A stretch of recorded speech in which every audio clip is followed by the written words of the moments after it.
एकमेव देव असा आहे की त्या देवाची गुरु म्हणूनही पूजा केली जाते आणि भगवान म्हणूनही पूजा केली जाते. श्री गुरु दत्तात्रय आणि दत्तात्रय भगवान, भक्तांवर कृपा करणारा देव, भक्तांसाठी धावणारा देव, भक्तांना मुक्ती मिळवून देणारा देव म्हणजे कुठला देव?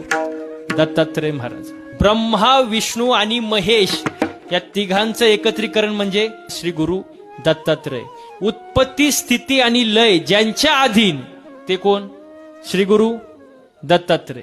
एकमेव देव असा आहे की त्या देवाची गुरु म्हणूनही पूजा केली जाते आणि भगवान म्हणूनही पूजा केली जाते. श्री गुरु दत्तात्रय आणि दत्तात्रय भगवान, भक्तांवर कृपा करणारा देव, भक्तांसाठी धावणारा देव, भक्तांना मुक्ती मिळवून देणारा देव म्हणजे कुठला देव?